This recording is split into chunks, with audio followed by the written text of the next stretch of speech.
Gut health is so important for your overall well-being. That means keeping a culture of good, healthy bacteria populated in your gut so there's no room for the bad stuff.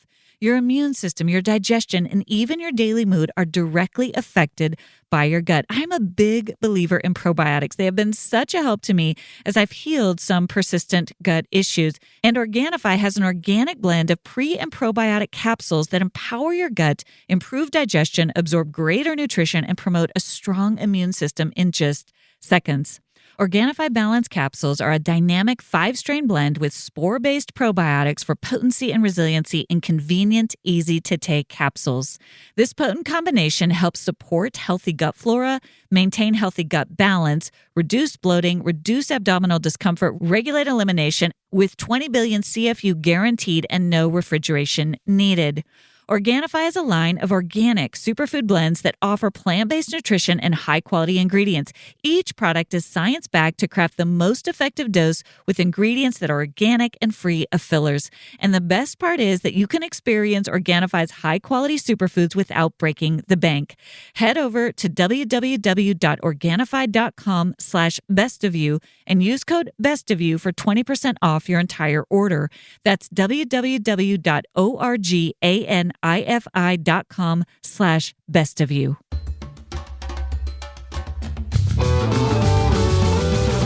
Hey everyone, I'm Dr. Alison, and I'm so glad you're here to discover what brings out the best of you. This podcast is all about breaking free from painful patterns, mending the past, and discovering our true selves in God. I can't wait to get started as we learn together how to become the best version of who we are with God's help. Hey everyone, and welcome back to this week's episode of the Best of You podcast. I'm so glad you're here. We have a brand new series we are starting today called What Does the Bible Really Say? We're going to hit on just some of those hot topic, hot button issues in this series, especially as it relates to the questions that we have about how we're supposed to live our lives here on earth, right? So psychology focuses so much on the who we are now, becoming a better version of yourself, living life to its fullest, healing painful patterns, presumably so that we can have a better quality life here on earth. So what does the Bible really say about how we are supposed to approach this life we've been given to live? And I'm super excited because guess what? This is the start of season 2 of the Best of You podcast. I cannot believe it, but this podcast launched 1 year ago. We've put out 53 episodes of the podcast. And so as we start episode 54 in a brand new season, a brand new year of the Best of You podcast, we're going to dive into what does the Bible really say about how we are to live this one wild and precious life that we've been given to live, to quote the wonderful Mary Oliver. So today's guest, we're going to hit the ground running with a question I hear all the time because so many of you have been taught this. Can I pray my anxiety away? This is a question I get so much, and it really leads to a larger question of these things that are hard, things like anxiety or depression, just things that we struggle with. Are we supposed to be able to pray them away? Is that really what the Bible teaches us about how we're supposed to deal with our challenges, with our anxieties? Everybody experiences anxiety. And is that really the best approach to it, to just pray for God to take it away? Well, to help me answer this question, I've asked Curtis Chang to talk about his experience with anxiety. And I'm really excited to introduce you to Curtis. And I try to only invite guests on this podcast who are people I have some acquaintance with in real life. They're either personal friends of mine, or I know them through friends of friends, or I have a deep, acquaintance with their work. I want to talk to these folks. These are folks whose work I've benefited from, who I've learned from, who I've gotten to know in my real life. And so with that being said, let me introduce you to Curtis Chang. So I'm so excited to introduce you guys today to Curtis Chang. Curtis and I have a ton of friends in common. We just met each other, but when we started to talk, we realized we're part of this very small world. Were you on staff with InterVarsity? I was, yes. I was on staff in the late 90s at InterVarsity in Boston. And most of my friends in Boston have at some point either been on staff with InterVarsity or are still on staff with InterVarsity at Harvard or went to Harvard or whatever. And so we pretty much know everybody in common, which was really fun but we'd never met each other. So Curtis Chang is a theologian and consulting faculty member of Duke Divinity School. He's a senior fellow at Fuller Theological Seminary. Curtis has written for the New York Times and Christianity Today. He's appeared on CNN, CBS, ABC, NBC, PBS, and NPR. He's pretty much been everywhere. He's the co-host of an amazing podcast I have just come to really value. It's called The Good Faith Podcast. He co-hosts it with his friend from time to time, David French, who's a columnist for the New York Times. And Curtis's ministry, speaking, and writing are fueled by a passion to help Christians recognize the surprising authority and relevance of Jesus for the parts of our life that are often left to the secular world. And Curtis has written a wonderful new book. I've read a lot of books on anxiety, Christian books on anxiety, secular books on anxiety. And I said this to Curtis. I said, this is one of the first books I've read in a really long time that stunned me.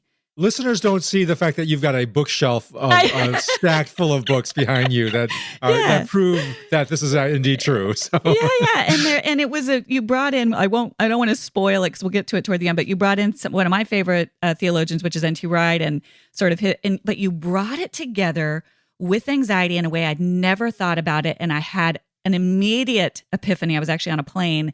It was so striking to me. It's a really good book. It's called The Anxiety Opportunity, and I cannot wait to have this conversation with you, Curtis. Thank you for being here on the podcast today. Oh, it's a pleasure to be on talking with you and talking about really substantive matters, in addition to dropping names of people we know. So I'm really looking forward to this conversation as well. Thank you.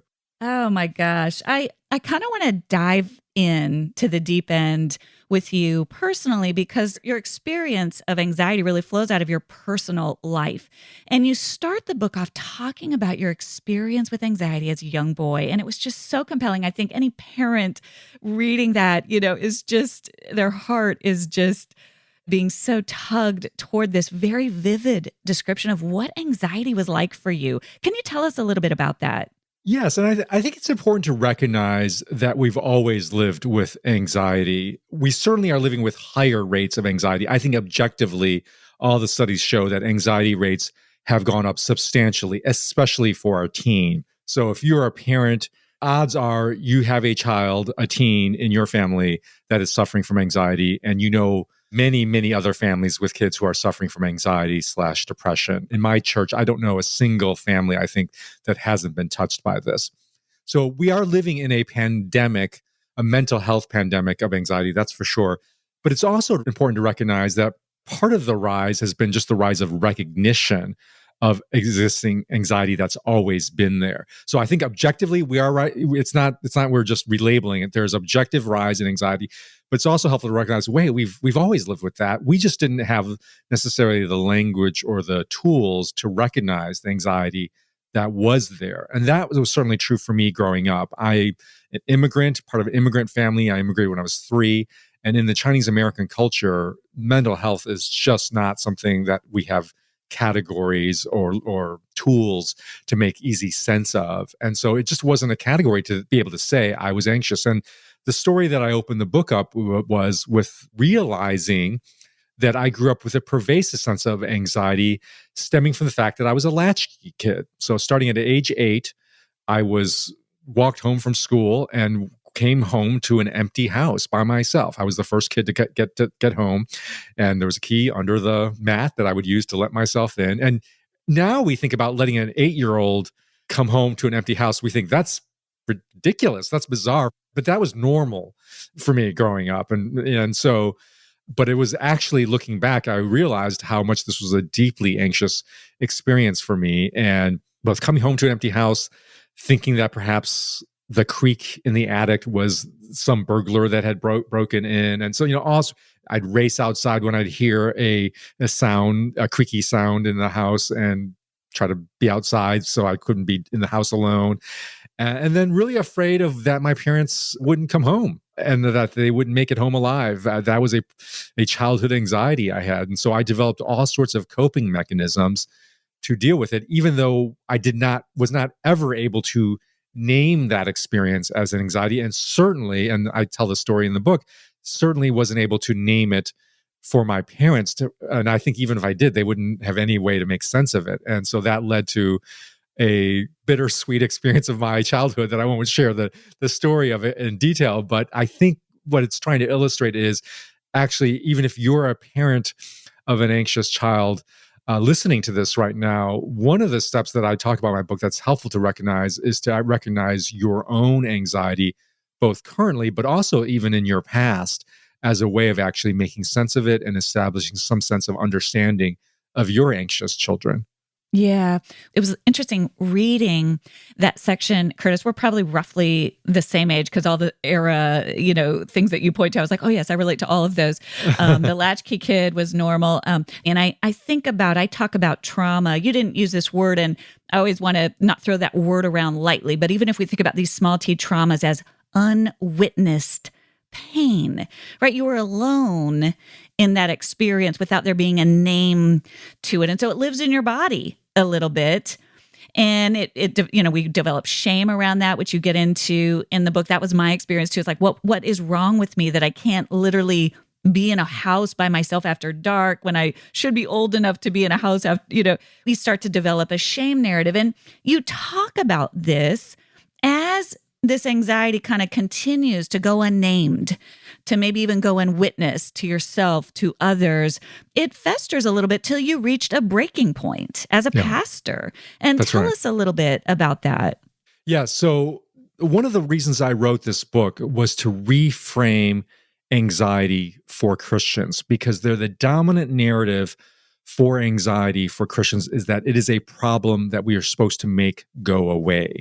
And we can make it go away usually in one of two ways. So in some churches, we're supposed to pray anxiety away.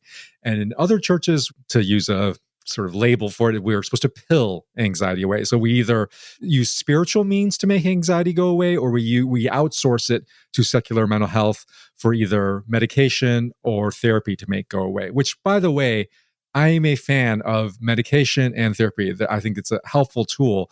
But even in the secular mental health usage of those tools, the dominant narrative and understanding of anxiety is still, it is a problem we make go away, right? Either through prayer or pills, again, using as a stereotype. And so for me as a pastor, this is after I've, become a young adult and now a maturing adult, and I become a senior pastor of a fairly large church here in California. And I take over the church from the founding pastor, which is, I discovered, is a very stressful position to be in. And the church ended up struggling, as many churches do in that transition from the founding pastor to the successor. And suddenly I'm having to preach regularly for the first time, lead a staff team, deal with the fact that people are now no longer have the person that they've psychically imprinted in with as the founding pastor. The .com bust hits. And so people are losing their jobs, our giving goes down, we have to do layoffs. And I start sleeping less and less, from 7.5 hours to 7, then 6, then 5. I'm sleeping less and less. Now, in retrospect, that's a dead giveaway for somebody of my profile that I am experiencing building anxiety, that it manifests itself bodily in sleep. But I did not recognize that. I just said it's because I have more work to do. It's because there's a lot of issues I have to handle. And so I'm just sleeping less because I have more work to do. And what I didn't recognize was that I could not, at that point, admit to myself or anybody else that I was suffering from anxiety because of that narrative, that it is a problem that we're supposed to make go away, pray away. And in some churches, it's even a sign of lack of faith, or even a sin. Even many churches will even go so far as, it shows you don't really trust God. So they misuse Philippians 4:6. Do not be anxious about anything, to say that means anxiety is a sin. And so I was living with something of that, even in an unconscious way, that narrative that anxiety was a problem, it was a sign of lack of faith. And here I am, the senior pastor. How then am I supposed to admit I'm suffering from increasingly crippling anxiety? So I don't. I just try to ignore it. I narrate it in a way that pushes the problem to external factors, and I don't acknowledge it. And not only it just doesn't fester, it metastasizes, it grows. And so I finally hit a period where that sleep went from 5 hours to 4. And then I went through a 2-week period where I do not remember consciously falling asleep at all for 2 weeks straight. I must have had some little micro sleep because your body just can't survive that, but I don't remember consciously falling asleep and waking up for 2 weeks in a row. And I remember during that second week, I was alone in the house by myself, and I scream out loud. I'm shouting at the top of my lungs, God, make it stop. I'll do anything. Just make it stop. And then I had the second moment of realization, which was, oh, so this is how Guantanamo Bay works. Like, I realized, oh, this is why sleep deprivation is considered by the Geneva Convention as a form of torture, because it's not just I was tired. My mind was fracturing. It was psychic torture. It's hard to describe to somebody the psychic nature of anxiety-fueled sleep deprivation as of just how painful it is and how you sense you're losing your grip on reality itself. But so that happened to me. And then ultimately that heightened anxiety slipped into depression, which is often what happens when chronic, untreated anxiety goes for a long period of time. It can slide into deep depression. I went on disability and I was barely functioning for months. And my wife had to raise my 2 young daughters by herself. Getting out of bed was like a major accomplishment during those months for me.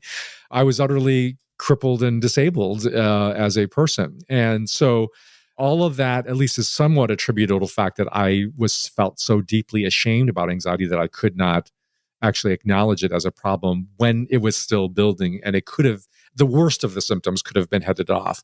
So I share all of that to say that this is the danger of treating anxiety solely as a problem to make go away, is that we end up not being able to admit it because it's surrounded by so much shame. But more importantly, I share all that to say, like, I know how painful anxiety is. When I say the title of my book is The Anxiety Opportunity, and I'm trying to reframe from anxiety from solely being a problem to actually being a profound opportunity for spiritual growth. So I share all that to say is I know anxiety is painful. I'm not saying it isn't painful or it isn't a problem. I am saying, though, it isn't just a problem, that it also is a profound opportunity for the deepest kind of spiritual growth we need to encounter. And I experienced that. I'm writing the book because I can say, as somebody who's gone through anxiety, that it is precisely that. It is something to go through. It is not something to avoid or make go away. It's something we go through. It's like a doorway that we go through. And on the other side, God has actually our best self for us if we're willing to go through it. Each year, millions of Americans face the reality of living with mental health challenges. May is Mental Health Awareness Month. Last year, Christian Appellation Project, CAP, provided essential mental health services to more than 900 individuals in eastern Kentucky. Did you know that there is 1/4 the number of mental health providers in the region compared to the national average? That presents a challenge to anyone seeking access to mental health professionals. CAP serves families and helps children who are dealing with the impacts of a variety of trauma. Counselors with Christian Appellation Project often serve individuals with chronic, multi-layered problems. Recently, CAP's Family Life Counseling Services expanded into additional Appalachian counties. These caring counselors are committed to the value of the individual, the importance of families, and the wisdom of spiritual beliefs and principles. This work changes lives, strengthens communities, and creates a ripple effect for generations to come. Would you help us recognize the importance of mental health by donating to CAP today? Please visit christianapp.org/mentalhealthTSF. That's CHRISTIANAPP.org/mentalhealthTSF. Whether you're someone on the go who needs a quick, healthy snack to grab on the way out or someone who needs a stocked snack drawer at home, Nuts.com has you covered.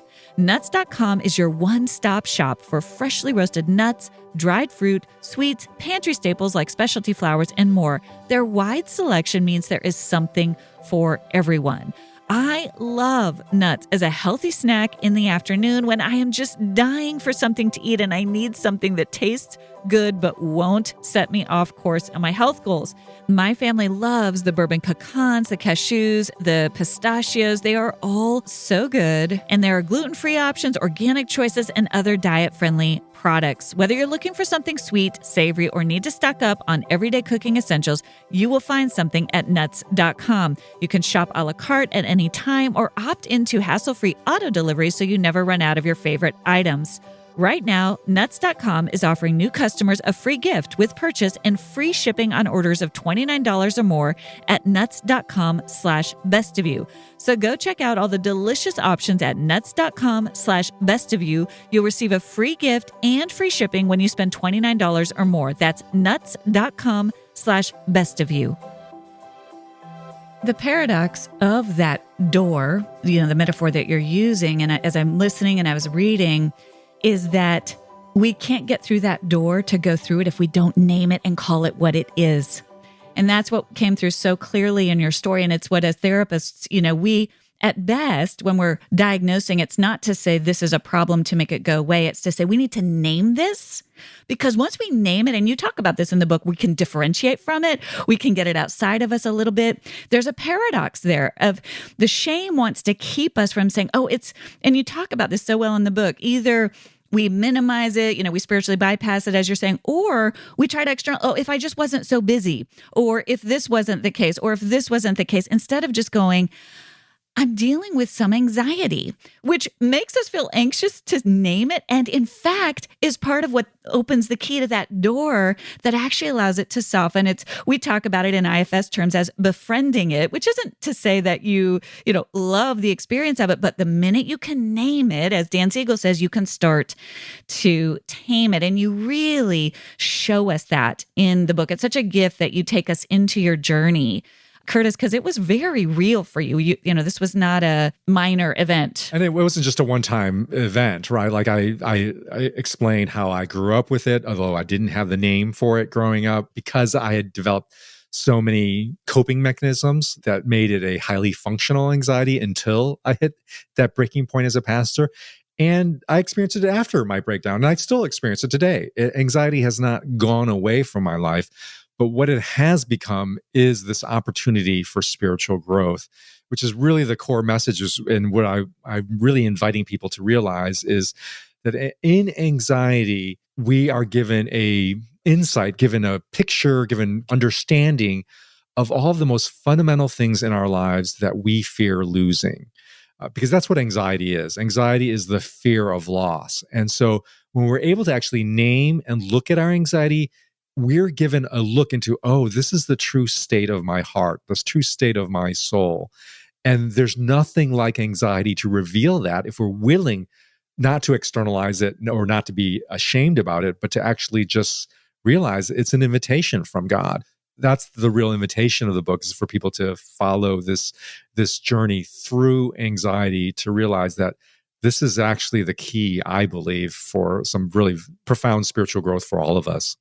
Yeah, it's so beautiful how you talk about that. It's an invitation to look at our attachments. And you do such a nuanced job of it, because there is one section of the book I really appreciated and got a lot from, where there's a lot of reasons we have anxiety. Sometimes we're anxious because we should be anxious because things are really hard, and that doesn't mean, or we have a predisposition to it or whatever. And also, two things can be true. Sometimes there is you talk about idols underneath it. It can surely help us uncover and discover what are these things that we are just so afraid of losing.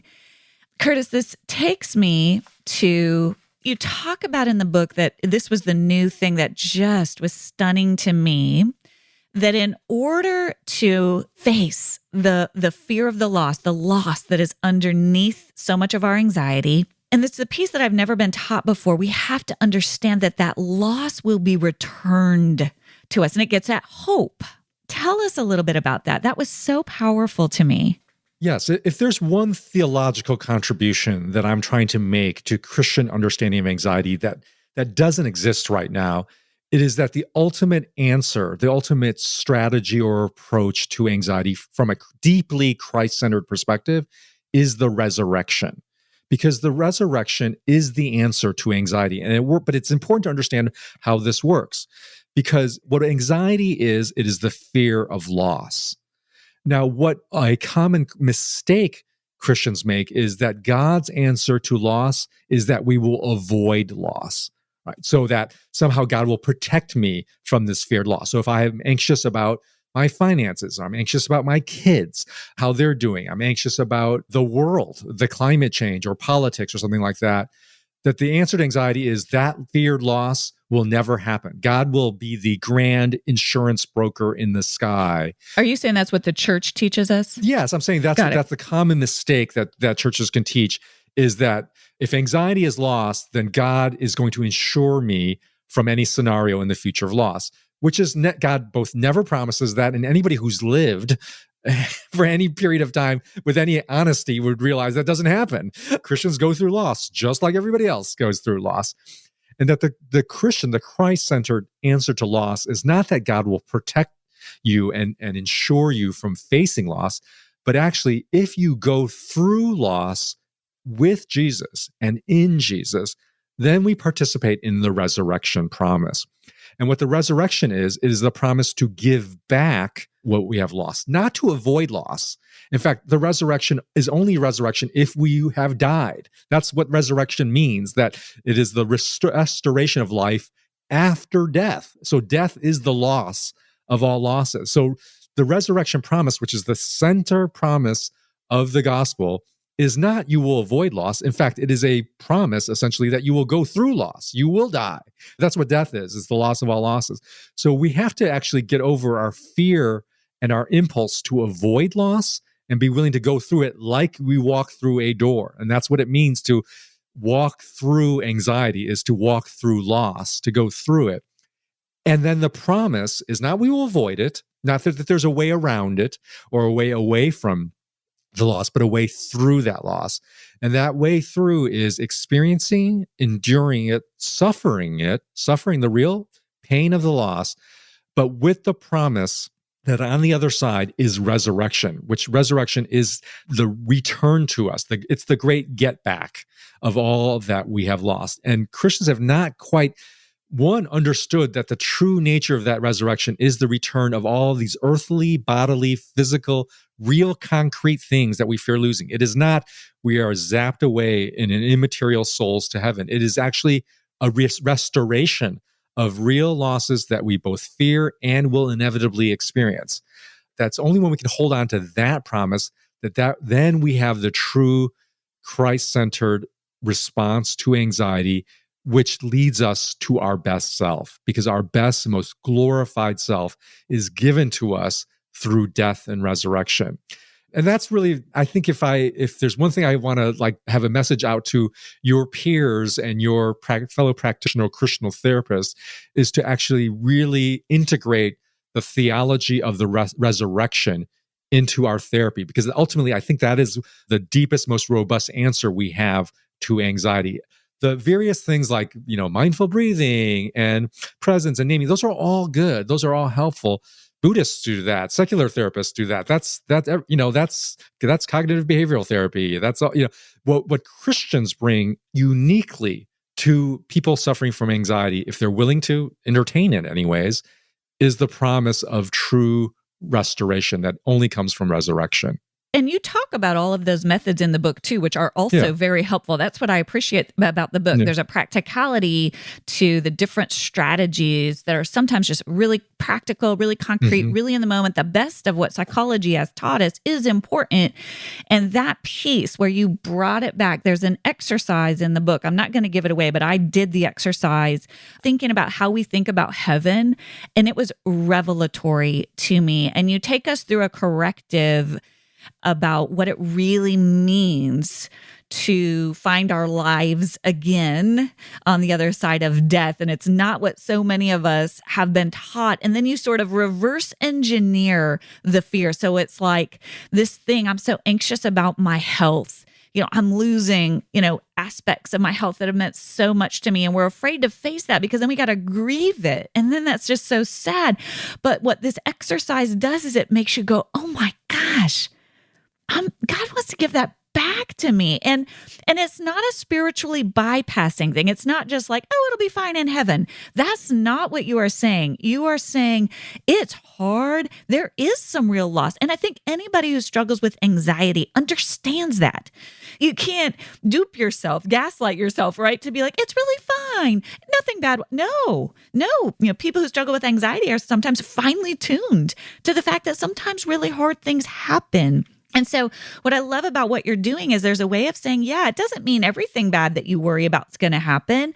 But at the end of the day, what if, if it does, you have a God that goes in it with you and is actually going to restore that for you at some point. And there's a hope that allows you to walk through the anxiety honestly. It's really nuanced. It's really beautiful piece of work, Curtis. Yeah. And you not only get the ultimate restoration, but you actually will experience less anxiety. Not zero anxiety, but less anxiety, because when anxiety, which is a natural human emotion we experience in the presence of potential future loss, it is normal, it is natural, it is not a sin. And I explain that in my book, including the claim that you'll have to read the book to see how it's all laid out, that Jesus experienced anxiety. The Gospels are universally clear. Jesus experienced anxiety. So it's not a sin. It's a natural human emotion and experience in the face of loss, such that when Jesus, the ultimate true human,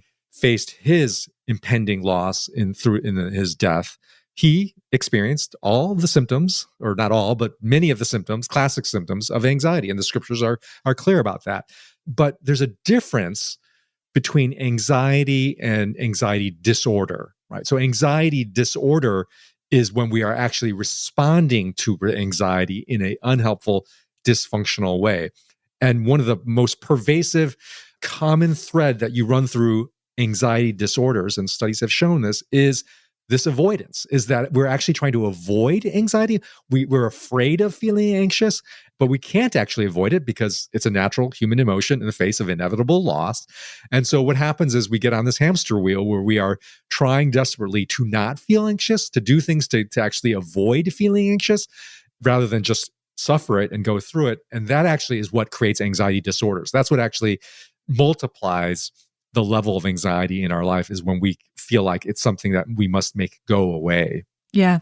One of the things, I want to bring this around a little bit to where you started, which is because so many of my listeners I know are probably thinking about themselves, but also about their kids. One of the things we do in my family to try to not do the anxiety avoidance is we try to categorize it. And so we would say things to our kids. So for example, is it big, medium, or small? So the point is, of course, there's anxiety, and they could do, small. Okay, great. So if it's small, we just got to live with, we got to go to the thing. Right. We got to do the thing. We're going to have to, if it's big and it's starting to veer toward, then we'll take a different approach. But just that, it's the naming and it's the taming a little bit, it's categorizing. And that's kind of what you're getting at when we avoid it or pretend. And as parents, and you talk about this in the book as a dad, and I want you to talk about it. It was so great. If we're afraid to honor the reality that, of course, our kids are anxious, which means we have to do our own work with our own anxiety, we're going to make it worse for them. So tell us a little bit about that as a dad. Oh, well, this is something that I really spent a lot of time thinking and writing about this in the book, because I just recognize that we are living in a mental health pandemic where the latest CDC report shows 1 in 3 of teenage girls felt deeply anxious and depressed enough to at least contemplate suicide. I mean, that's a remarkable statistic. And so anxiety is everywhere among teens. And so how do we then equip parents to actually be parents in that moment? And I think what I'm trying to call attention to is, if your kids are feeling anxious, that's going to trigger, of course, anxiety in you. And it's going to be a complex triggering because one, you're just going to be anxious for them. Of course, naturally, as parents, my kids are suffering, you're going to be anxious. That's one level. And then there's even a deeper, more subtle layer, which is it's quite likely their anxiety is going to also trigger your own childhood experience of anxiety. That's the script. That's the emotional script that's deeply embedded in you. And so if you grew up, for me, like denying it, minimizing it, not wanting to confront it, there's a good chance that me as a parent now are going to fall back on that same script because I'm sure you talk about this in your therapy, right? As parents, we're reliving kind of our childhood scripts. We're healing those parts of us as Of our course. kids are bringing them to the surface. Totally. Exactly, right? And so being a parent of an anxious child is actually an opportunity for you to actually do some healing of your own anxiety that's deep within you from your own, perhaps, childhood experiences. So for me, again, because I grew up as an immigrant in my culture and both secular as well as Christian and as an Asian American, of this sort of minimizing it. And the way that gets transmuted to me now is along with being a theologian, I'm also a consultant. I consult organizations on strategy and leadership and so forth. And so what I end up doing, my temptation as a parent is I slip into what I call consultant dad. And consultant dad is really trying to solve their problems. And what's been the hardest thing for me to recognize is recognizing so much of my motivation when I'm being consultant dad and trying to solve their problems right away is I'm actually trying to minimize their problem. I mean, there's part of me that is actually like legitimately loving them and wanting to solve their problem. But there's this unnamed emotional motivation that's like, I want them to be okay because them not being okay is making me not okay. And so I want to minimize it. And so it's a very sophisticated in some ways method, although actually it's not that sophisticated because my kids can see right through it. They can't quite exactly name all of it, but they recognize something about consultant dad is not right. They don't like consultant dad and I think the reason is because they realize at some either named or unnamed level, they recognize that consultant dad is trying to minimize their problem and it's not giving them space to feel what they're feeling. Well, and consultant dad is trying to make the anxiety go away. That's right. Without Exactly. first naming it, honoring it, putting it in. And I love that self-awareness is so beautiful because, we all see it, we all do it, we see it in our spouses, right? When you just jump in, to save the day. So you talk about it as consultant dad. And then what is it that you kind of move toward? Yeah, I call this other self, to use your IFS sort of paradigm, that we have multiple selves that we can call on, right? If there's consultant dad, there's also grieving dad. And grieving dad isn't jumping in to solve the problem. Grieving dad sounds something like this. Honey, that sounds really hard. I'm so sorry you're feeling that. And that's totally understandable. And that sounds really different than let's solve this problem. Like, you need to do this. Have you thought about this? It's just a different voice. And I'm learning to lean more into and give more space and voice to grieving dad. And what I find is my kids, who are now, 22 and 19, that's really the more appropriate dad for them at this age. I mean, right, there's a time when consultant dad is helpful for, when kids need problems to be solved.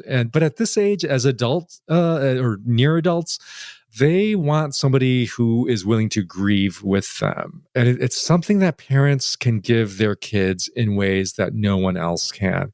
Because what I've discovering this right now with my own kid is that because so many of their peers are also anxious, that there's not a lot of capacity among their peers to actually grieve with each other, to actually hold because they're all overwhelmed themselves with their own anxiety, that peer teens have a hard time actually making room for each other's anxieties because they're feeling so over capacity themselves.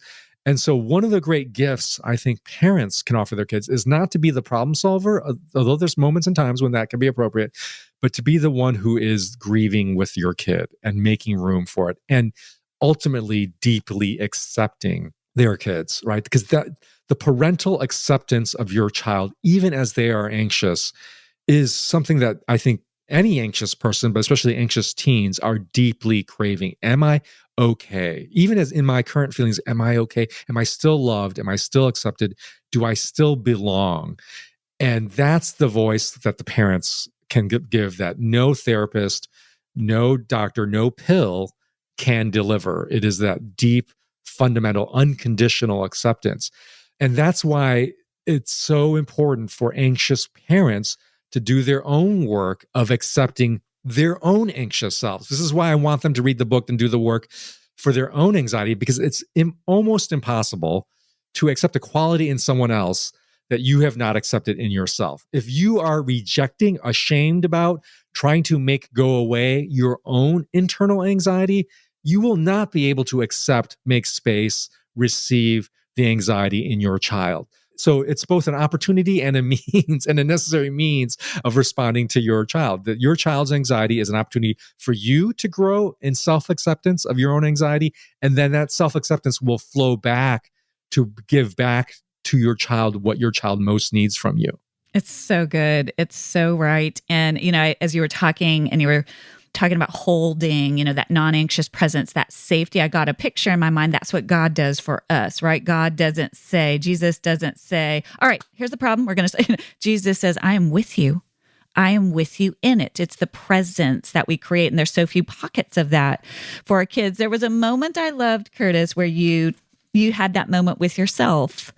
And it was just so beautiful where you kind of found yourself. And it reminded me, you found yourself kind of being present with your anxiety from a different place inside. It reminded me of what now one calls the inner voice of love. And it was just a moment, I think it was while you're in the therapy office. In therapy, is that yes. right? It was in the middle of therapy experience. And my therapist was asked, my form of anxiety disorder is rumination, right? The turning over of a thought or a scenario over and over in your mind, all in a desperate attempt to find something that will make the anxiety go away. So that's my anxiety disorder of my move at trying to make anxiety go away. And so I think I was talking to my therapist about that, and she asked me this question, which was so puzzling to me at the time. She said, well, is there a different move you can make? And I thought she meant, is there a different mental move? And I was like, I'm trapped. I can't, And she's like, no, I'm talking about a different physical move, a different bodily move, which was just a question I'd never thought of before. And so I started to try to just tune in to what my body craved and what my body wanted and needed in that moment. And I discovered a move, and I talk about this in the move, and it turns out to be just a very basic reaching across my body and giving my shoulder, it's usually my right hand to my left shoulder, a very gentle pat. And then as I was just gently patting myself, I heard myself say out loud, it's all right, kiddo. It's all right. And which was just, I was like, where is that? Nobody has ever called me kiddo before. My parents didn't call me that. No one calls me that. I was like, where's that coming from? And I realized, oh, that's the voice of what I needed to hear as an 8-year-old when I was, scared and as a latchkey kid alone in the house. And I felt like I was receiving that from Jesus, because that voice was somebody who knew me deeply, who was with me even all the days of my life, including when I was 8 years old, and knew from a place of acceptance and empathy, having experienced anxiety, knew exactly what I needed to hear and feel at that point. And that's the beauty of taking our anxiety and experiencing our anxiety with Jesus. We experience it with the one who knows us, the one who created us, the one who himself suffered anxiety. I find that so comforting and reassuring to know that Jesus himself, the incarnate one, the truly human one, suffered anxiety. And so he does not look down with a wagging finger, with a shaming reproach, with some command for us to just get our act together when we're anxious. He knows. He's been there. He shares it. And so the voice we hear from Jesus in our anxiety, if it is truly the genuine voice of Jesus, will be the voice of empathy and acceptance. I love that. Everybody is unique, so shouldn't our healthcare be too? Whenever I visited a traditional medicine doctor, I feel rushed. I don't really feel like the care is personalized to me. I have a couple of things that I am working through that don't really fit into any easy category. And so many of the people I know are dealing with a similar situation where it'd be so nice to have somebody digging into your healthcare in a personalized way. That's why I am so excited to introduce you to today's sponsor, Wild Health. Wild Health was founded by two emergency room physicians, and it takes a proactive and preventative approach to healthcare. It's called precision medicine. They use your genetics, biometrics, and lifestyle data to help you determine what your unique body needs as far as nutrition, exercise, sleep, supplements, so you can function at your best now and in the long run. Whether you have a specific health goal or you just want to optimize your health and prevent disease, Wild Health tailors a care plan with lifestyle-first interventions rather than pills and prescriptions to, in the simplest sense, help you live longer. To help you implement your individualized care plan, Wild Health pairs each person with a care team consisting of a board-certified precision medicine physician and accredited health coach who you can message anytime through their convenient app. And the results speak for themselves. Wild Health patients have seen a whopping 69% reduction in inflammation, 47% improvement of diabetic markers, and 58% reduced risk of cardiovascular disease, among many other incredible outcomes. Wild Health is fully virtual via telemedicine and available everywhere in the U.S. Man, one of the things I figured out when I wasn't feeling well is that I was really low in iron. Nobody had tested me for that. And here I am taking all of these supplements, but I'm not taking the one supplement I actually needed. And that's where this kind of precision medicine can really help you pinpoint the exact thing you need instead of just doing a guessing game of what you think you need to have more energy, to feel less tired, whatever it is that your goals are. Wild Health is generously extending the Best of You listeners 20% off the cost of membership with code BESTOFYOU. Head over to wildhealth.com/bestofyou and use code BESTOFYOU at checkout. Make this commitment to yourself and start taking control of your health today at wildhealth.com/bestofyou. I am so happy to have discovered Sunday's Food for Dogs. It's nutritious, affordable, air-dried dog food that contains 90% meat, 10% vegetables, and 0 synthetic nutrients.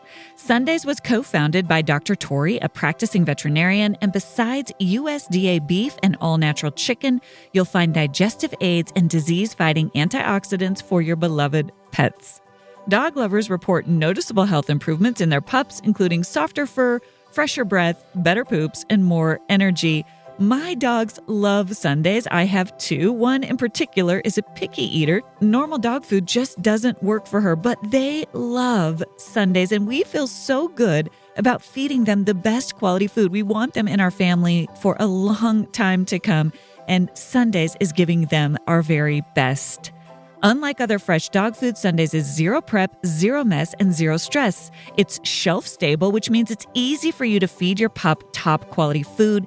Every order ships right to your door, so you'll never worry about running out of dog food again. And best of all, it costs 40% less than other healthy dog food brands because Sundays doesn't waste money shipping frozen packages. Instead, they spend on what matters most, sourcing the best all-natural ingredients for your pup. We worked out a special deal for our dog-loving listeners. Get 35% off your first order of Sundays. Go to sundaysfordogs.com/bestofyou or use code BESTOFYOU at checkout. That's sundaysfordogs.com/bestofyou. Upgrade your pup to Sundays and feel good about the food you feed your dog. You see the fruit of that, your own work to embrace and accept, and the opportunity that anxiety has given you to grow in the receiving of that love. You see the fruit of that in your ability to hold that then for your daughters. Yeah, you hold it for others, hold it for your loved ones, hold it for yourself. It's not like I never experience anxiety anymore, but I hold it very differently. And when you develop these various practices that I talk about in the book, what I call holding practices that are different than the avoidance habits, bad habits we get into, when we can actually hold our anxiety, I can say with my own experience and an experience backed by research, when you can actually hold anxiety, it doesn't make anxiety go away, but it brings it down to such lower levels because we're not on a hamster wheel trying to get away from anxiety. We're just going through it and we're just enduring it, just experiencing it, just suffering it. And it becomes big to medium or medium to little when that happens. Exactly. And brings you closer to the people that you love in that regard. Curtis, it is such a beautiful book. I'm going to be sending it to lots of folks I know.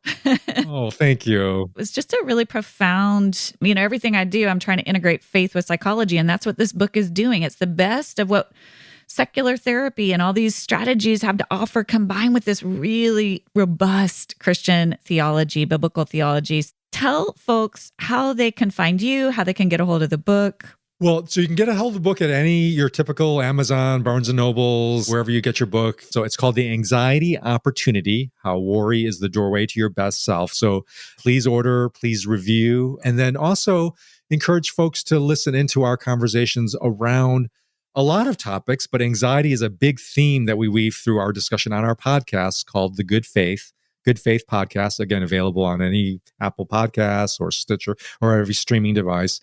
And we really believe that anxiety is one of the unexplored sort of factors in a lot of our cultural, social, even political struggles we have as Christians.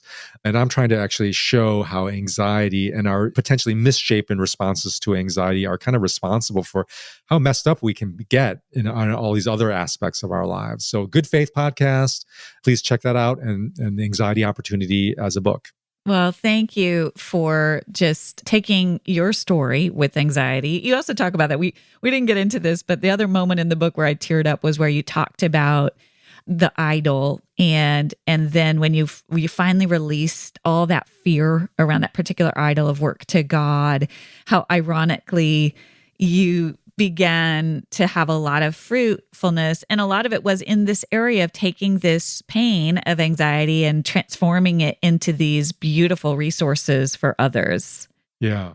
I found when I talk to people, they all end up having their own examples of that story, of where when they do finally walk through their anxiety, how God opens up amazing opportunities for them to love, care, serve others in the world. And that's the anxiety opportunity. So thank you for giving me a chance to share that with your listeners. And listeners, by the way, tune into Good Faith, because we're going to have a great guest coming up. You're going to have to tune in every week to find out when this great guest comes. But that's Alison. She's going to be coming on the Good Faith. And I can't wait to have this conversation, because Alison, you and I have some really fun conversations to have about the self and what is the true self. I can't wait. I'm looking forward to it. Tell us, as I ask all my guests, Curtis, what is bringing out the best of you right now? So just most recently, I've been discovering music. And this sounds really, I feel kind of funny saying this, but I'm not a music listener.